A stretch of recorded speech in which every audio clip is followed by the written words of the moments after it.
उसका चेहरा गंभीर था, उसकी आंखें वीरान। महाराज, आपने हमें क्यों बुलाया है? क्या कोई विशेष कारण है? अरुंधति ने किसी को बिना देखे सीधे राजा से पूछ लिया। हाँ पुत्री, बहुत ही गंभीर समस्या है जिसमें हमें आपकी राय चाहिए। समस्या से निकलने के लिए राजा ने गंभीर आवाज में अरुंधति से कहा। आज्ञा करें महाराज। अरुंधति की आवाज़ बहुत ही ज़्यादा गंभीर थी। उसकी आवाज़ की गंभीरता सभी ने महसूस की। वह सब भी गंभीर होकर अपने स्थान पर बैठ गए और राजा की बातें सुनने लगे। राजा ने धीरे धीरे अरुंधति को सारी बातें बताई। अब बताइए, आपकी क्या राय है? यह राज्य की सुरक्षा का सवाल है, राजा ने बहुत ही गंभीर आवाज में कहा। अरुंधति कुछ सोच रही थी। वह महाराज से बोली, महाराज, वो मानचित्र आप लोगों के पास है या कहीं और छिपा कर रखा? नहीं, वह मानचित्र वित्त मंत्री के पास है। सारे राजा के कागजात उनके पास ही रहते हैं, राजा ने बताया। बाकी लोग बेसब खामोश होकर राजा और राजकुमारी को देख रहे थे। वही राज और आदित्य अपनी जगह पर बैठे हुए करवट बदल रहे थे। दोनों की इच्छा थी कि राजकुमारी अरुंधति को अपने बाहों में भर ले, लेकिन दोनों ही अपने बंधन में बंधे हुए थे। उसकी सुंदरता से दोनों की नजरें हट ही नहीं रही थी। वो एकटक अरुंधति को घूरे जा रहे थे। इस बात का एहसास अरुंधति को भी था, लेकिन उसने ऐसा जाहिर किया जैसे वो लोग वहां पर उपस्थित ही न हो। सबसे पहले महाराज, मानचित्र को नष्ट करना होगा। और कुछ सोचते हुए राजा से कहिए, आप क्या करिए? आपको पता नहीं, वह गुप्त खजानों का नक्शा, अगर इसको हम लोगों ने नष्ट कर दिया तो हम लोगों के लिए बहुत ही कठिनाई हो जाएगी। महाराज ने मानचित्र को नष्ट करने के लिए मना कर दिया। आप उसकी फिक्र न करें, मैं उसे नष्ट नहीं करूंगी, बल्कि उसको एक सुरक्षित जगह पर रखूंगी। उसकी भी हमारे पास एक योजना है। अरुण ने उससे कहा, क्या योजना? अरुंधति की बात सुनकर राजा उत्साहित होकर उससे पूछने लगे। उस बात पर वो चुप रही। राजा समझ गया कि अरुंधति अपनी योजना किसी के सामने नहीं बताना चाह रही है। राजा ने उसकी बात का सम्मान किया और उसने अरुंधति को जोर नहीं दिया। महाराज, दूसरी समस्या तैयार की है तो इसका भी समाधान है मेरे पास। लेकिन उससे पहले ये कहते हुए उसने माया को अपने पास बुलाया और माया उसके पास आकर खड़ी हो गई। माया की कमर से लटकी हुई उसने तलवार निकाली और मेज के बीच में डाल दी। महाराज, यह तलवार को देखिए। राजकुमार राज ने वह तलवार मेज से उठा ली। बहुत ही सुंदर, ऐसी तलवार मैंने कभी भी नहीं देखी। इसकी पकड़ भी बहुत ही मजबूत है। तलवार की धार भी तेज दिख रही थी। यह कहते हुए पास में रखे हुए एक मिट्टी की मूर्त पर तलवार से वार कर दिया। उस मूर्त की गर्दन कट कर जमीन पर लुढ़क गई। बहुत अच्छे, सभी लोगों ने ताली बजाने लगे। ये तलवार आपको कहाँ से मिली? तलवार की मूठ पर बनी हुई आकृति भी अनोखी है। इस तरह की तलवार यहाँ तो नहीं बनती। राजकुमारी राज ने उस तलवार को देखते हुए कहा। राजकुमारी ने उसकी बात का कोई जवाब नहीं दिया। तभी आदित्य उस तलवार को अपने हाथों में लेते हुए कहा, महाराज, हमें भी इस तरह के हथियारों की जरूरत है। हम लोगों की तलवारों पर इतनी धार नहीं होती और ना ही उसने इतनी मजबूत। आप क्या कहते हैं?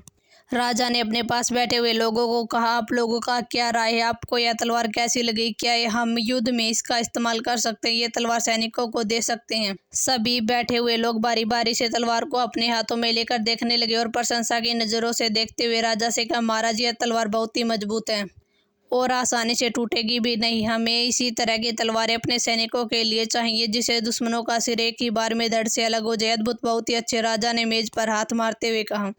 इधर राजकुमार राज लगातार अरुंधति को ही देखे जा रहा था। उसका दिल बेचैन हो रहा था। जाने न क्यों आज उसे बहुत ही अजनबी सी लग रही थी। आपकी और क्या योजनाएं हैं? राजकुमार उससे बात करने के बहाने अरुंधति से पूछा। अरुंधति ने उसकी किसी भी बात का जवाब न देकर वह महाराज से कहने लगे, महाराज, योजनाएं तो बहुत है, लेकिन दुश्मनों को एक साथ पराजय किया जा सकता है। लेकिन एक क्या अच्छा हो, बिना तलवार उठाए युद्ध भी जीत जाए। अरुंधति ने सब की तरफ देखते हुए कहा, क्या ऐसा हो सकता है? राजा ने हैरान होते हुए अरुंधति से पूछा। हाँ, ये संभव। महाराज, अरुंधति को ज्यादा ही सोच रही है। इनकी आत्मा विश्वास ज्यादा ही बढ़ गया है। भला तलवार उठाए बिना कौन सा युद्ध जीत सकता? उसमें से एक आदमी ने सभी लोगों को राजकुमारी अरुंधति को देखने लगे। महाराज, मुझे कल तक का समय दीजिए, मेरे पास कुछ योजनाएं हैं, तो मैं आपको कल खुद आकर बताऊंगी। ये कहते हुए वह अपने स्थान से उठ गई। उसको उठा हुआ देखकर आदित्य जल्दी से अपनी जगह से उठ गया। राजकुमारी, अरु, आप कहाँ जा रही है? अभी हमें बहुत ही वार्तालाप करनी है, कृपया अभी कुछ देर और बैठे। उसकी बात को सुनकर अरु अपने स्थान पर दोबारा बैठ गई। राजा ने अपने पास बैठे लोगों से कहा, आप लोग हमारे साथ चलिए, हमें कुछ और भी चीज़ों पर राय लेनी होगी। इतना कहते ही बाकी लोग और अरु के पिता भी उनके पीछे चल दिए। उन सबके जाते हुई अरुंधति ने आदित्य से कहा, राजकुमार, आपको क्या वार्तालाप करनी है? आप कृपया करके जल्दी से बता दीजिए, मुझे जरूरी काम से अपने निवास स्थान पर वापस जाना। उसकी आवाज़ में बहुत ही कठोरता थी। उसकी कठोरता उन दोनों को अच्छे से महसूस हो रही थी। वही माया अफसोस भरी नजरों से देख रही थी। तभी उसी हाल के अंदर कुछ दासियों के साथ राजकुमारी नयन आती हुई दिखाई दी। राजकुमारी नयन को देखकर अरु का दिल भर आया, लेकिन चेहरे पर बिल्कुल भी यह चीज जाहिर नहीं होने दी। अरुंधति का दिल तेजी से धड़क रहा था। उसको अचानक ही पसीने छूटने लगे। उसने उसको अपनी आंखों के सामने हल्का हल्का अंधेरा दिखने लगा। वह जल्दी से अपने दोनों हाथों का सहारा लेकर खड़ी हो गई और राजकुमार आदित्य से कहने लगी, आपको इस वक्त कोई बात नहीं करनी है तो मुझे यहाँ से प्रस्थान करना होगा। ये कहते हुए वहां से निकलने लगी। अरुंधति को अपनी जगह से उठकर जाता देख नयन ने कहा, आप कहाँ जा रही है बहन? कुछ देर तो हमारे साथ बैठे। ये कहते हुए राजकुमारी ने जाकर राजकुमार राज के कंधे पकड़ लिया और उसकी जगह पर बैठा दिया और खुद राजकुमार राज के पास आकर उसकी बाहों को पकड़ते हुए बैठ गई। राजकुमार आदित्य उसके चेहरे को गौर से देख रहा था, जिसके चेहरे पर कुछ भी पता नहीं चल रहा था। वहीं नयन की ढेर सारी दासियां उसके पीछे जाकर खड़ी हो गई। राजकुमार राज ने नयन से अपनी बाहों को छुड़ाना चाहा, लेकिन राजकुमार नयन उतनी मजबूती से राजकुमार राज की बाहों को पकड़ लिया। राजकुमार राज उसे गुस्से से घूर कर देखने लगा, लेकिन राज के घूरने से कोई भी असर नहीं हुआ। राजकुमारी नयन, जल्दी बताइए क्या बात करनी है, मुझे देर हो रही है। अरुंधति के शब्दों में वैसे ही कठोरता बनी हुई थी। ऐसी भी क्या जल्दी है, हम आपसे बात करनी है, कुछ राय लेना है। नयन ने राज के कंधों पर सर रखते हुए कहा। राजकुमारी राज के कान खड़े हो गए। राजकुमारी नयन की बात सुनकर उसको अरुंधति से क्या काम है या फिर क्या राय लेनी है? पहले तो हम आपकी प्रशंसा करेंगे, आप बहुत ही सुंदर है। दूसरी, आपको चिकित्सा का अच्छा ज्ञान है, तो क्या आप मेरी मदद कर सकती हैं? उसको देखते हुए कहा। बोलिए, आपको क्या मदद चाहिए? अरुंधति सपाट शब्दों में नयन से कहा। हालांकि उसका तो दिल कर रहा था कि राजकुमार नयन का गला दबा दे। नयन ने अपने हाथों और गर्दन को उसके आगे करते हुए कहा, देखो ना बहन, ये निशान जो उसके गले पर और हाथों पर थे। उसको समझ में अच्छी तरह से आ रहा था कि नयन क्या करना चाह रही है और वह किस तरह के निशान दिखाकर उसे नीचे दिखाना चाह रही है। इधर राजकुमार राज और आदित्य दोनों ही गुस्से से फटने वाले से। उसे राजकुमारी नयन पर बहुत ही क्रोध आ रहा था। इस निशान के लिए मैं क्या करूं? अरुंधति अपनी भावनाओं को काबू करने की कोशिश करते हुए कहा। वह इस तरह से किसी के सामने कमजोर नहीं पड़ सकती थी। अरुंधति के अंदर की नैना अपने आप पर गुस्सा करते हुए सोच रही थी कि यह सब अरुंधति के दिल की वजह से है, जो किसी के सामने कमजोर पड़ रही है। यह राजकुमार राजा मुझे बहुत ही परेशान करते हैं। देखो ना, कोई इस तरह से प्रेम करता, उन्होंने मेरे गर्दन और हाथों को देखकर क्या हाल कर दिया है।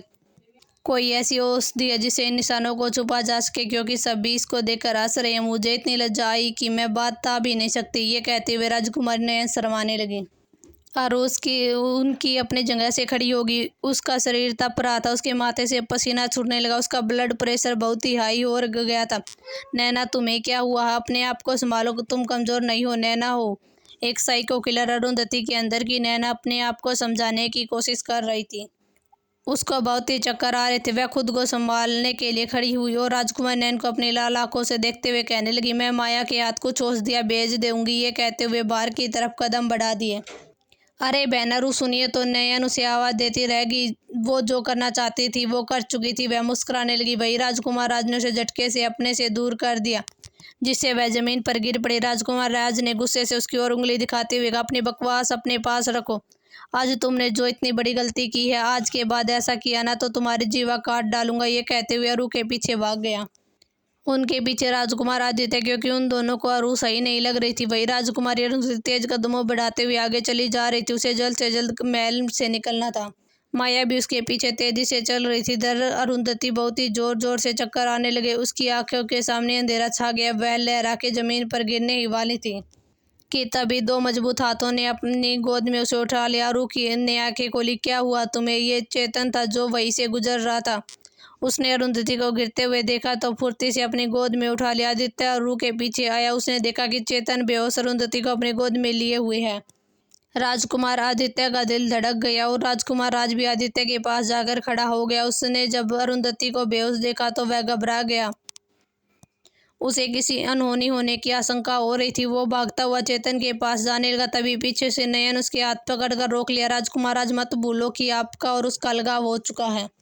अब केवल हम आपकी पत्नी हैं, इसलिए किसी भी पराई स्त्री को हाथ नहीं लगा सकते। राजकुमार राज ने जोर से उसका हाथ पकड़ के धक्का दे दिया। मुझसे दूर रहो। दोबारा राजकुमारी अरु को गोद में लेने के लिए अपने दोनों हाथ आगे बढ़ाए।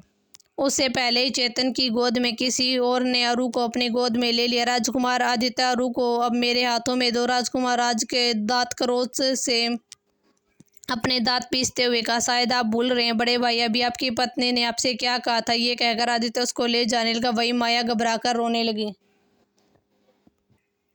उधर से रानी की काशदासी गुजर रही थी। उसने देखा कि इस तरह से बेहोश आदित्य के हाथों में देखा, जो तेजी से उसके पास आई। राजकुमारी ने रानी महल ले चली। उसकी बात सुनकर आदित्य तेजी से रानी महल की तरफ बढ़ गया। वही राजकुमार राज ने राजकुमारी नैन को एक तरफ धक्का देते हुए कहा, अपनी हद में रहो। ये कहते हुए तेजी से रानी महल की तरफ बढ़ गए। वही राजकुमारी नैन दांत पीसते हुए रह गई। जल्द ही आदित्य उनको लेकर रानी महल पहुंच गया। आदित्य ने रानी के कमरे में जाकर अरुंधति को उसके बिस्तर पर लिटा दिया। तभी राजवेद राजकुमार राज के साथ आते हुए दिखाई दिए। उनके पीछे माया रानी रूपमती अरु के पास बैठ गई और उनके हाथों को सहलाने लगी। उन्हें इतना पसीना क्यों आ रहा, पूरा शरीर पसीने से भीग गया है, चेहरा देखो कैसे पीला पड़ गया है। ये कहते हुए उसके दोनों हाथों को जल्दी जल्दी से अपने हाथों से रगड़ने लगी। अब आप खड़े खड़े क्या देख रहे, जल्दी से देखिए। रानी ने राजवेद को खड़ा हुआ देखा तो उन पर चिल्लाने लगी। राजवेद उसके पास बैठ गए और अरु को देखने लगे। महारानी अरुंधति का रक्तचाप बढ़ा हुआ है, कुछ हद से ज्यादा ही बढ़ गया। इसकी वजह से उनकी ये हालत हुई है। राजवेद ने बताया, पहले तो ये अरुंधति नहीं है, ये हमारी राजकुमारी अरुंधति है। ये हमारे लिए हमेशा से ही राजकुमारी रहेंगी। दूसरी बात, इनका रक्तचाप कैसे इतना ऊपर जा सकता है। यह तो एक हंसने और बोलने वाली एक लड़की है। रानी परेशान होते हुए कहने लगी। राजवेद अपने झोले से औषधियाँ निकाल कर राजकुमारी अरुंधति के मुंह में डाल दिया। फिर राजवेद ने रानी से कहा, इन्हें विश्राम करने दीजिए, रात तक इन्हें होश आ जाएगा। राजकुमार आदित्य सभी उसे चिंता से देख रहे थे। अपना चेहरा पीला लिए हुए बिस्तर पर लेटी हुई थी। वही अरुंधति अपने सपनों की दुनिया में घूम रही थी। वह एक सफ़ेद धुंध के बीच फंस गई थी। मैं कहाँ होगी और ये इतना धुआं कैसे है। ये नैना थी जिसने जींस और टाइट शर्ट पहन रखी थी। कोई है यहाँ पर, मेरा दम घुट रहा है, यहाँ से निकालो मुझे। वह धुएं को अपने हाथों से हटाते हुए कहने लगी। तभी इसके कानों में किसी के रोने की आवाज़ आई। नैना उस आवाज़ की तरफ अपने कदम बढ़ा दिए। जैसे जैसे वह कदम अपने बढ़ा रही थी, धुआं अपने आप ही हटते जा रहा था।